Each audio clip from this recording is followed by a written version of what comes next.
सन्मुख बैठकर जो बाबा सुनाते हो सुनते हो, ये सुनकर फिर तुम्हें औरों को भी सुनाना है। इस रुद्र ज्ञान यज्ञ के तुम रक्षक हो, तो तुम्हें ये सुनकर औरों को भी ज्ञान सुनाना है। भगवान ने यज्ञ रचा है और उस यज्ञ में हर तरह की ब्राह्मण है, लेकिन बाबा ने कहा जो मैं सुनाता हूँ, जो मैं परिवर्तन करने आया हूँ, वो बच्चे तुम दूसरों को भी सुनाना है। बाबा ने कहा बाबा भी यज्ञ रचते हैं और मनुष्य भी यज्ञ रचते हैं, उनमें अंतर क्या है? भगवान ने भी यज्ञ रचा है और मनुष्य भी यज्ञ रचते उस स्थूल चीज का, और यहाँ बाबा यज्ञ रचता है। सार है मीठे बच्चे, तुम रुद्र ज्ञान यज्ञ में बैठे हो। मीठे बच्चे, तुम रुद्र ज्ञान यज्ञ में बैठे हो। रुद्र शिव बाबा तुम्हें जो सुनाते हैं,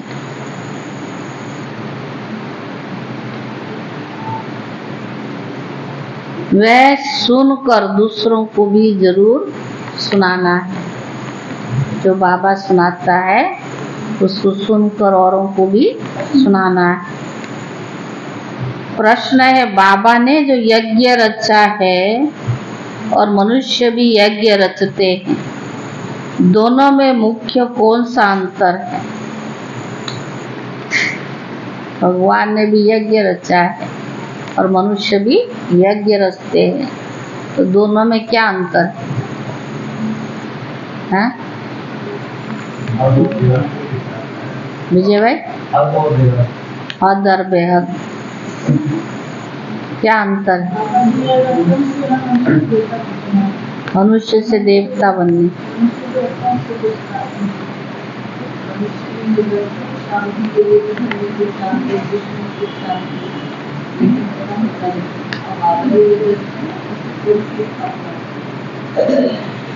उत्तर है मनुष्य रुद्र यज्ञ रचते हैं कि शांति हो,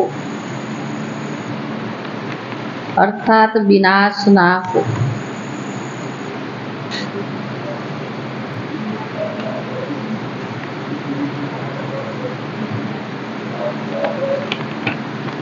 लेकिन बाप ने रुद्र यज्ञ रचा है, इस यज्ञ से विनाश ज्वाला निकले और भारत स्वर्ग बने।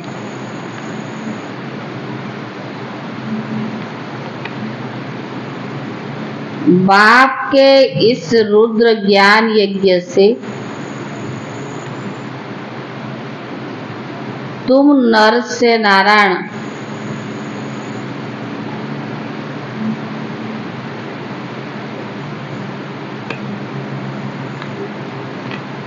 तो बाबा ने कहा नर से नारायण अर्थात मनुष्य से देवता बन जाते हो। उस यज्ञ में तो कोई भी प्राप्ति नहीं होती है, तो मनुष्य ने यज्ञ रचा, उस यज्ञ में कोई भी प्राप्ति नहीं होती है। गीत है तुम्हारे बुलाने को जी चाहता है। ओम शांति। ये कितना मीठा गीत है और कितना अर्थ सहित है।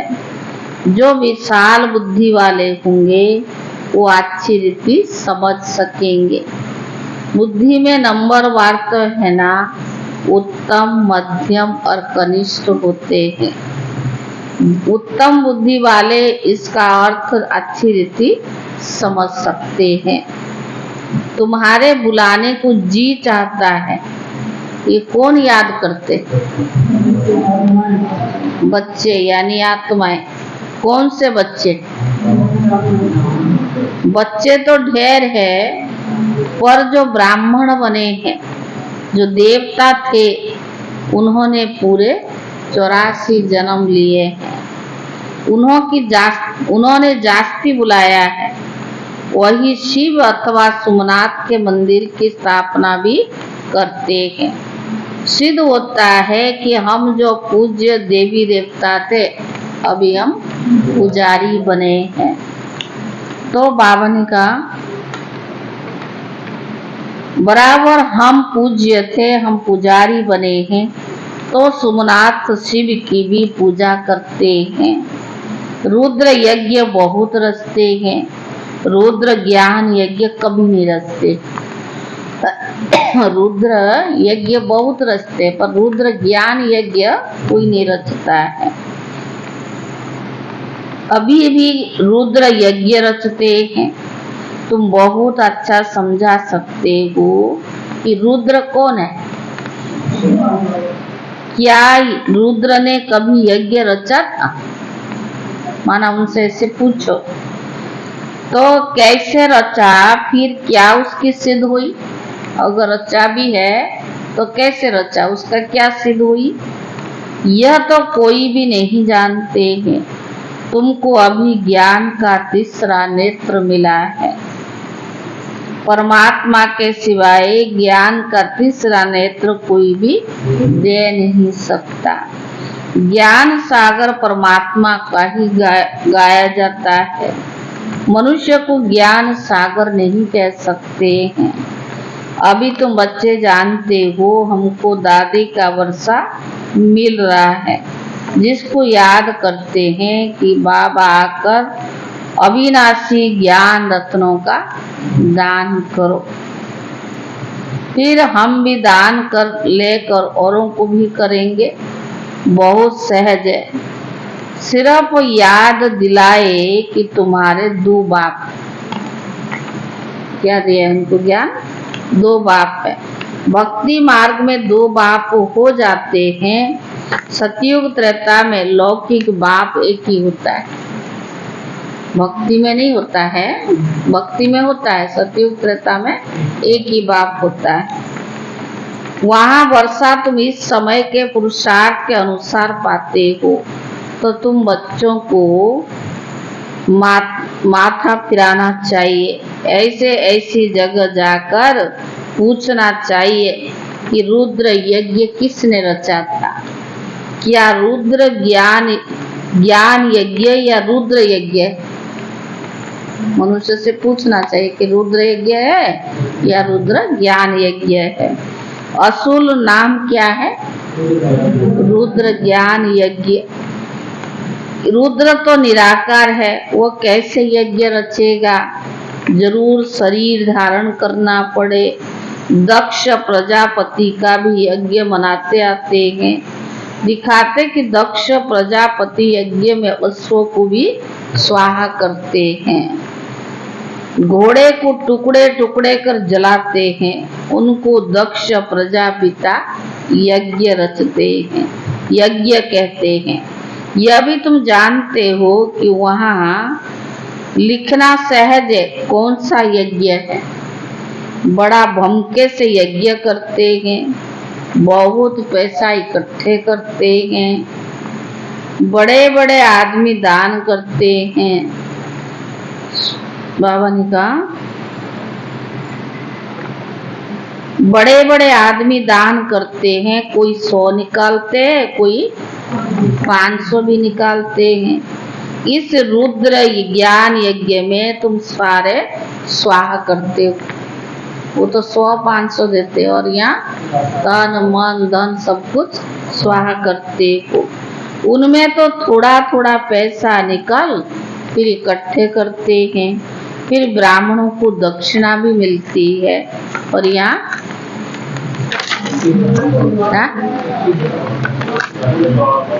पुरुषार्थ करते हो, यहाँ तुमको स्वाहा होना पड़ता है। वो तो पैसा करते हैं ना, और बाबा ने यहाँ तो तुम तन मन सब कुछ स्वाहा करते हो। यहाँ स्वाहा होने की बात नहीं है। यहाँ तो बच्चे कहते बाबा तन मन धन सहित में आता हो, वहाँ ऐसे नहीं कहेंगे। आहुति में कभी ऐसे नहीं डालेंगे। आरती आदि होगी, चंदा चिरा होगा, बड़ों बड़ों से लेते हैं। तुम बच्चे जानते हो इस रुद्र ज्ञान यज्ञ से विनाश ज्वाला प्रज्वलित हुई है। यह यज्ञ रचते हैं शांति के लिए, विनाश के लिए नहीं।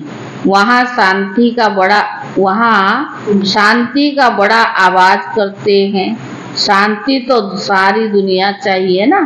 शांति है, परमात्मा है शांति का सागर। तुम बच्चों को अर्थ भी समझाया जाता है। अखबार पढ़ते हो तो ख्याल चलना चाहिए। कौन सा ख्याल? कि हम सबको कैसे समझाएं। बाप जानते हैं कैसे बी के दुकान संभाल रही है। सेठ का कौन सा दुकान अच्छा चलता है, कौन सा मैनेजर अच्छा है, यह तो कौन अच्छा संभालता है और कौन अच्छा है तो यह तो गुड़ जाने और गुड़ की गोथरी जाने। यह ब्रह्मा कौन है और शिव बाबा? गुड़ की गोथरी थोड़ी ना है, गुड़ तो शिव बाबा है ना। तो ये ब्रह्मा है गोथरी। यह बड़ी रमणीक बातें हैं। तो शिव यह रुद्र ज्ञान यज्ञ के लिए लिखा हुआ है, इससे विनाश ज्वाला निकली। वह यज्ञ करते हैं शांति के लिए। यह है सच्चा यज्ञ। उन ब्राह्मणों के तो अनेक सेठ होते हैं, यह तो ब्राह्मणों का एक ही सेठ है। बाप है रुद्र बापू कहो या शिव को कहो या सोमनाथ को कहो, उसने भी तो यज्ञ रचा है ना। जिससे तुम बैठे हो, यह नर से नारायण ये यज्ञ 2-4 दिन चलेगा। बाबा ने कहा वो यज्ञ तो 2-4 दिन चलेगा। और तुम्हारा ये रुद्र ज्ञान यज्ञ तो बहुत बड़ा है, इससे टाइम लगता है। यह नर से नारायण अथवा मनुष्य से देवता बनने की यज्ञ है। वह तो ऐसे नहीं कहेंगे। बाप बैठ समझाते हैं कैसे उनको सावधान करो। बड़ों को बोलो यह तुम जो यज्ञ रचते हो उसमें तो भूल है। परम पिता परमात्मा कल्प संगम पर आते हैं। शास्त्र में युगे युगे लिख दिया है, यह भूल कर दी है ना। वैसे ही रुद्र यज्ञ रचते हैं। वास्तव में रुद्र ज्ञान यज्ञ है, ये कोई कमन यज्ञ नहीं है। ये कौन सा है? रुद्र ज्ञान यज्ञ है। उससे ही ज्ञान यज्ञ रचा है। जैसे इब्राहिम ने अपना इस्लाम धर्म स्थापन किया, बौद्धि ने बौद्ध धर्म स्थापन किया, ऐसे रुद्र ज्ञान यज्ञ जिससे विनाश ज्वाला प्रज्वलित होगी।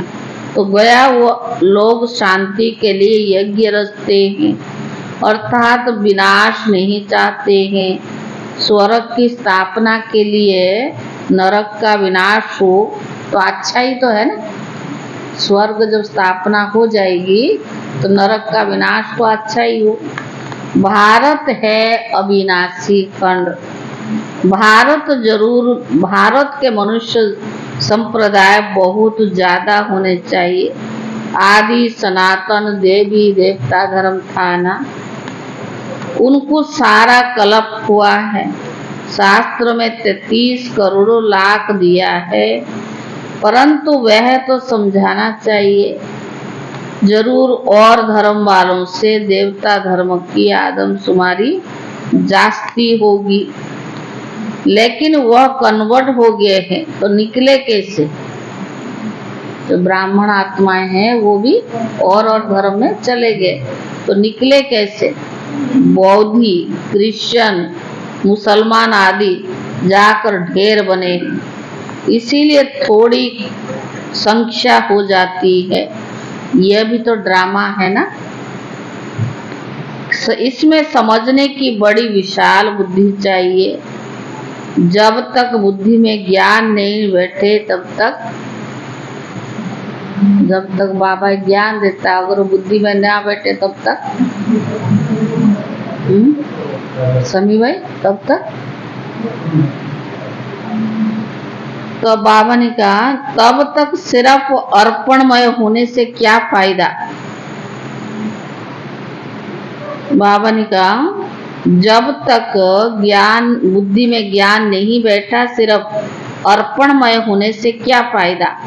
अर्पणमय तो ढेर बनते हैं, परंतु बहुत है बाबा के बच्चे, परंतु परंतु जो अच्छी रीति धारण कर औरों को कराते हैं, प्रजा बनाते हैं, वही अच्छा पद पा सकते हैं। तो यह गीत एक्यूरेट है कि तुम्हें बुलाने को जी चाहता है। सबसे पहले 84 जन्म किसने लिए होंगे। जो पहले पहले थे वही देवी देवताएं हैं। सो अभी भारत में है, अभी तो कोई कहाँ कन्वर्ट हो गए हैं, कोई तो भारत से बाहर चले गए हैं। नहीं तो वास्तव में भारत जैसा बड़ा तीर्थ कोई हो न सके।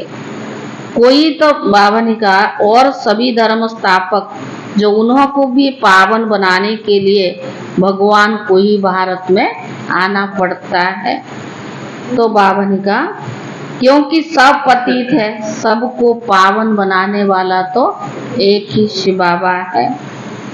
यह तुम बच्चे जानते हो, तुम्हारे में भी बाबा ने ये तो तुम बच्चे जानते हो, लेकिन तुम्हारे में भी नंबर वार यथार्थ रीति कोई जान सके। तुम कहेंगे हम रुद्र ज्ञान यज्ञ में बैठे, ऐसा कोई यज्ञ होता है क्या जिसमें इतना समय बैठे हो। तो क्या करते हो बैठे, पूछ रहा बाबा। ऐसे कोई यज्ञ होता थोड़ी इतने समय बैठने। रुद्र ने जो ज्ञान दिए सुनाते हैं वह सुनते रहो और सुनाते रहो। जहाँ तक रुद्र बाबा इस शरीर में है तब तक वो सुनाते रहेंगे।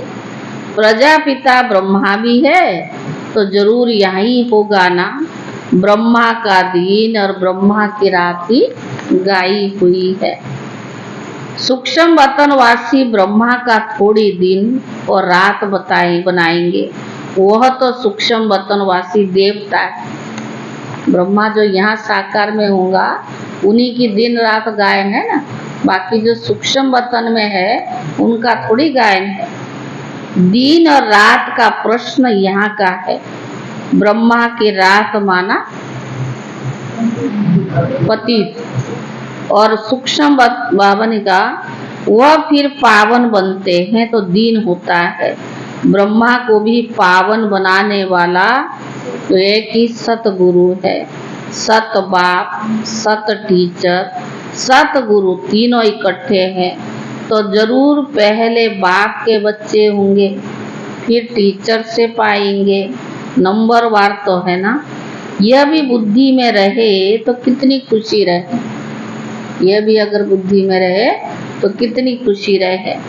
तुम पहले बेहद के बाप के थे ना। यहाँ आए को पाठ बजाने, भक्ति मार्ग में बेहद के बाप को याद करते आए हो, क्योंकि वह है ही स्वर्ग का रचयिता। जरूर स्वर्ग की राजाई देने वाला होगा। यह समझाना तो बड़ा सहज है। सेंसिबल ही समझ सकेंगे। वास्तव में सेंसिबल तुम ब्राह्मण हो। तुम्हारे में जो अक्लमंद है उनमें भी नंबरवार है। तुम बाबा के बच्चे, लेकिन उनमें भी जो अक्लमंद है वो भी नंबरवार है। दुनिया के अक्लमंद भी नंबरवार है ना। तो यहाँ भी जो सेंसिबल बनते जाएंगे जरूर बहुत अच्छा पद भी पाएंगे। तो बाबा ने कहा हर एक अपने दिल से पूछे कि हम कहाँ तक सेंसिबल बना। अपने आप दिल से पूछे कि हम कहाँ तक सेंसिबल बना। जैसे बाबा मुरली चलाते हैं वैसे वहाँ भी तुम्हारी मुरली चल सकती है। तुम उन्हें समझाओ कि रुद्र यज्ञ और रुद्र ज्ञान यज्ञ में रात दिन का फर्क है। रुद्र ज्ञान यज्ञ रचा है तो उनसे विनाश ज्वाला निकली, भारत स्वर्ग बना। और ये यज्ञ रचते हैं विनाश न हो, अर्थात स्वर्ग स्थापना ना। बाबा ने यज्ञ रचा है विनाश के लिए, विनाश ज्वाला यज्ञ से ही निकलती है। और वो जो यज्ञ रचते हैं वो कहते विनाश ना हो। तो बाबा ने कहा यह तो उल्टी बातें हो गई ना। तब तो बाबा कहते मैं इन सब का उद्धार करने आता हूँ, रुद्र ज्ञान यज्ञ रचता हूँ। तुम प्रतिज्ञा करते हो बाबा हम आपसे सुनकर औरों को जरूर सुनाएंगे। अच्छा औरों को सुनाओ, पहले यहाँ तो रिपीट करो, घड़ी घड़ी रिपीट करो, जो फिर औरों को भी समझा सको। फर्स्ट क्लास पॉइंट है, उस यज्ञ में जो तिल आदि डालते हैं, मेरी रुद्र ज्ञान यज्ञ में तो सारी दुनिया की सामग्री स्वाहा हुई थी। परंतु यह सब बातें कोई की बुद्धि में अच्छी रीति धारणा नहीं होती।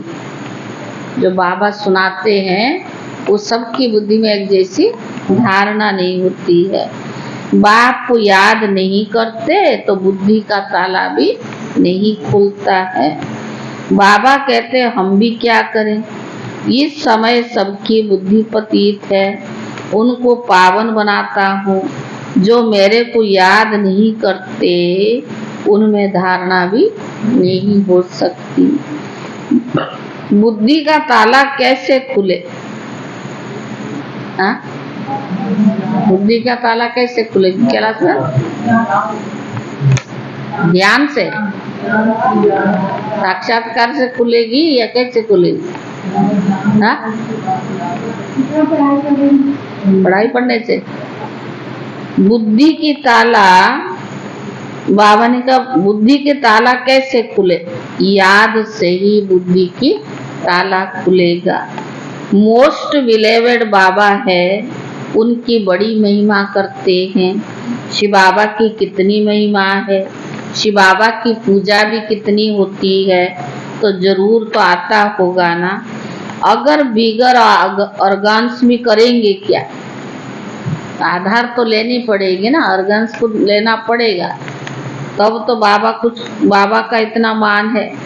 तो अब ब्रह्मा में क्या हुआ? अभी तो ब्रह्मा में आया हुआ हूँ। तुम बच्चे बाप दादा के सामने बैठे हो, परंतु क्यों? भले बाबा के सामने बैठे हैं परंतु पढ़े हुए मत सुनाओ। हाँ, परंतु क्या? राकेश भाई, हाँ पढ़ के आए हो? नहीं तो सुनाइए। ताला लगा हुआ है।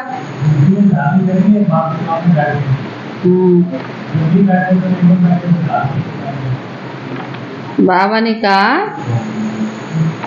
बिगर ऑर्गन्स भी क्या करेंगे? तो अब ब्रह्मा में आया हूँ, तुम बच्चे बाप दादा के सामने बैठे हो, परंतु देह अभिमान होने के कारण इतना लव, इतना बाप के लिए रिगार्ड नहीं रहता है। देह अभिमान है ना, तो इस कारण ना रिगार्ड है ना लव है। डायरेक्शन पर मुश्किल चलते हैं, अहंकार में आ जाते हैं। बाबा कहते अरे मैं तो निरंकारी हूँ, तुमको इतना अहंकार क्यों आता है? भगवान का अहंकार कभी देखा? और बाबा ने कहा तुम बच्चों को क्यों अहंकार आता है? बस समझते हैं मैं बहुत होशियार हूँ, इतना देह अभिमान आ जाता है। अब कोई का पति मर जाता है तो उसकी देह तो खत्म हो गई, बाकी आत्मा निकल गई। फिर ब्राह्मण आत्मा को बुलाते हैं, देह को तो नहीं बुलाते हैं ना, भावना रखते हैं तो भावना का भाड़ा मिलता है। पति को याद करते रहे तो पति का साक्षात्कार भी कर लेंगे। बाबा साक्षात्कार कराते हैं ना, ऐसे बहुतों का प्यार भी होता है। आएगी तो आत्मा ना, कोई का स्त्री में प्यार होता है तो उससे भावना का भाड़ा भी मिल जाता है। स्त्री को देख लेते हैं, चीज ले आते हैं, खुद उनको पहनाते भी है। ऐसे बहुत कुछ होता है। बाबा ने ऐसे बहुत कुछ होता आया है। आगे बहुत विधि से खिलाते थे, जैसे गणेश को अथवा नानक आदि को भी याद करते हैं तो ये साक्षात्कार हो भी जाता है। ऐसे बहुतों को हो सकता है, परंतु बाबा ने कहा जिसको जो याद करता है ना भावना से, उसका भाड़ा तो मिल जाता है, साक्षात्कार भी हो सकता है, परंतु और कुछ बाबा ने कहा, परंतु चाबी तो एक बाप के हाथ में है। साक्षात्कार हो सकता है लेकिन कराने वाला कौन है? शिव बाबा है। बाप कहते साक्षात्कार की बातें सब ड्रामा में नूंद हुई है। साक्षात्कार कराया, ड्रामा चला, ठहरता नहीं है। ड्रामा को भी अच्छी रीति जानना होता है। अरे बाबा को अच्छी रीति रिगार्ड तो रखो। बाप तो इतना रिगार्ड प्यार रखना बड़ा मुश्किल समझते। बाबा तो सब कुछ समझा देते, इतना प्यार करते, पर बाबा ने कहा बाप में इतना रिगार्ड प्यार रखना बड़ा मुश्किल समझते हैं। समझते हैं वो तो निराकार है, कहते उनका रथ है, हमको इनको हम क्या करेंगे? हम तो निराकार को याद करेंगे ना। अच्छा निराकार की गोद में जाकर दिखाओ। साकार में तो ब्रह्मा है ना, यही कहता है शिव बाबा से हमारा डायरेक्ट कनेक्शन है। निराकार को हम मानते हैं, बाबा से ही हमारा बात होती रहती है। तो बाबा ने कहा नहीं, बाबा को भी तो चाहिए ना शरीर, तब तो ज्ञान सुनाएगा। तो बाबा ने कहा अगर ऐसे है तो निराकार के गोद में जाकर बिठाकर दिखाओ, निराकार के साथ खाओ पियो, फिर तुम इनके पास क्यों आते, ब्रह्मा के पास क्यों आते हो? कहते नहीं बाबा आप इसमें हो, आपको इसमें हम विराजमान समझ चलते हैं। यह बड़ा मुश्किल है, इसकी बुद्धि में नहीं रहता है। ऐसे बहुत है, बस गपोड़े लगाते रहते हैं। हमारा बाबा में बहुत प्यार है, हम तो इतने घंटा बाबा को याद करते हैं। बाबा कहते मैं भी पूरा याद नहीं करता, ब्रह्मा बाबा तो मैं तो एक ही सिखी लदा बच्चा हूँ, फिर भी याद करने की फुर्सत मैं भी करता। जिनके रथ में आए वो तो सिखी लदा बच्चा है ना शिव बाबा का, फिर भी वो ब्रह्मा बाबा कहते मैं भूल जाता हूँ, मैं भी सारा समय याद रहे उसके लिए पुरुषार्थ करता हूँ। अच्छा मीठे मीठे सिखी ले दे बच्चों प्रति, मात पिता बाप दादा का याद प्यार और गुड मॉर्निंग। रूहानी बाप की रूहानी बच्चों को नमस्ते। रूहानी बच्चों की तरफ से रूहानी बाप दादा को याद प्यार और नमस्ते। क्या सुनाए? धारणा के लिए मुख्य सार पहला है अर्पण होने के साथ साथ अपनी बुद्धि को विशाल बनाना है। ऊंच पद के लिए अच्छी रीति धारण करनी और करानी है। ऊंच पद के लिए अच्छी रीति धारण करनी और करानी है।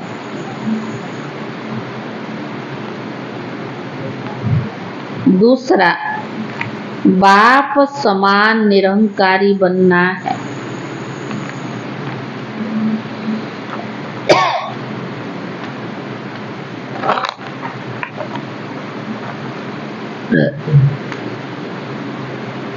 बाप समान निरंकारी बनना है। अहंकार छोड़ बाप से अति लब व रिगार्ड रखना है। अहंकार को छोड़ बाप से अति लब या रिगार्ड रखना है। देह अभिमान में नहीं आना है। वरदान मालिक बन कर्म इंद्रियों से कर्म कराने वाले कर्म योगी कर्म बंधन मुक्त भव। मालिक बन कर्म इंद्रियों से कर्म कराने वाले कर्म योगी कर्म बंधन मुक्त भव।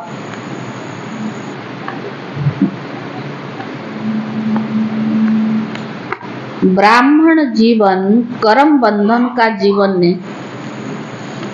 ब्राह्मण जीवन कर्म बंधन का जीवन नहीं। कर्म इंद्रियों के मालिक बनो। जो चाहे जैसे चाहे जितना समय कर्म करना चाहे वैसे कर्म इंद्रियों से कराते चलो। कर्म इंद्रियों के मालिक बनो। जो चाहे जैसे चाहे जितना समय कर्म करना चाहे वैसे कर्म इंद्रियों से कराते चलो तो ब्राह्मण सुपरिचिता बनी जाएंगे। कर्म बंधन समाप्त हो जाएगी। ये देह सेवा के अर्थ मिली है।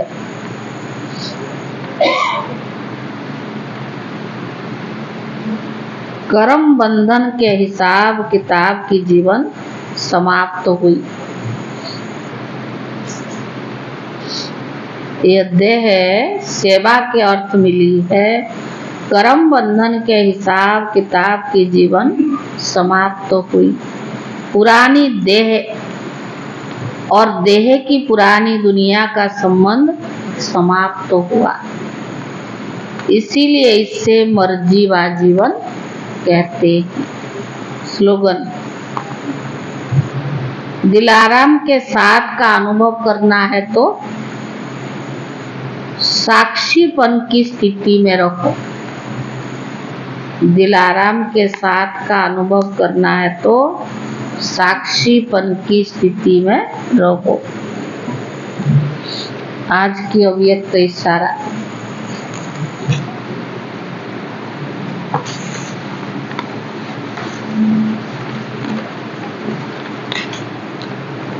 आज 15 सितंबर है।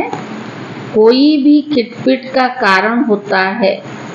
तू मेरा मेरा तेरा तेरा होता है।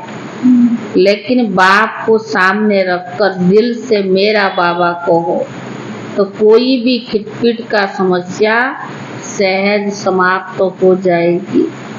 सदा निर्विघ्न बन तीव्र पुरुषार्थ से उड़ती कला का अनुभव करते रहो तो बहुकाल की निर्विघ्न स्थिति मजबूत स्थिति सब मजबूरियां कुछ सहज समाप्त कर देगी। ओम शांति।